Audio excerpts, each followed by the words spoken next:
এই ফোন আপনি কই পাইলেন? আমি আজকে কাজে গেছিলাম।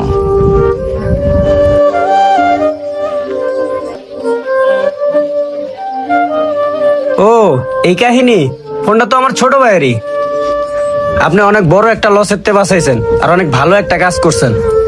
আচ্ছা, আপনি একটা কাজ করেন, এই টাকাগুলা রাখেন। আপনি যে বড় একটা উপকার করছেন তার বিনিময়ে। না না ভাই, আজকে আমার কোনো টাকা পয়সা লাগবে না। আরে ভাই রাখেন, আপনার অনেক কাজে লাগবে। ভাই, এই টাকা আমি নিতে পারবো না। কেন নিতে পারবেন না? যখন আমার কাজ কাম মিলে নাই, তখন আপনার দোকানে গেছি, কিছু না কিছু আপনি আমাকে খাবার জন্য দিচ্ছেন। আমার কাছে যখন টাকা থাকতো, তখনও খাবারের জন্য কোনো টাকা নিতেন না। সামান্য উপকারের জন্য আমি টাকা নিব না? আমি এই টাকা নিতে পারবো না।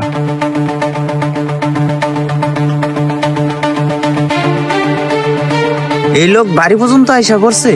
এনো আইছিল কি জন্য?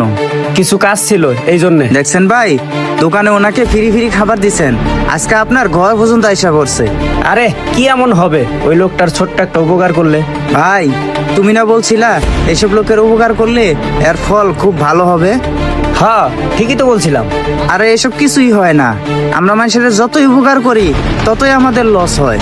আর দেখো, আজকে আমি রাস্তাতে আইতে খেলা আমার ফোন মানি কোথায় পড়ে গেছে গা। আরে দেখ ভাই, আমরা যদি মানুষের সাথে ভালো কিছু করি আমাদের কোনোদিনও লস হবে না। আরে এসব মিছা কথা, তুমি শুধু শুধু আমার মাথাটা গরম করতেছো।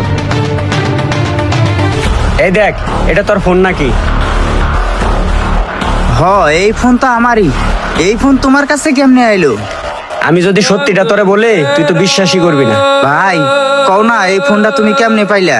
এই ফোনটা ওই লোকটাই দিয়ে গেছে যাকে আমি প্রতিদিন ফ্রিতে ফ্রিতে খাবার দিই। কি ভাই, সত্যি বলতেছো? আজকে তো তোর বিশ্বাস হইলো? ভালো কাজের ফল একদিন না একদিন ঠিকই আসে। হ্যাঁ ভাই, তুমি সত্যি কথা বলতেছো। শোন, আমরা মানুষের সাথে যেমন করব আমাদের সাথেও তেমনই হবে। চল বাসায় চল। গাইস, ভালো কাজের ফল একদিন ঠিকই না ঠিকই আসবে, এই নিয়ে কখনো হতাশ হওয়া যাবে না, আর কারোর সাথে খারাপ ব্যবহার করা যাবে না। গাইস, ভিডিওটা ভালো লাগলে অবশ্যই লাইক কমেন্ট শেয়ার করবেন।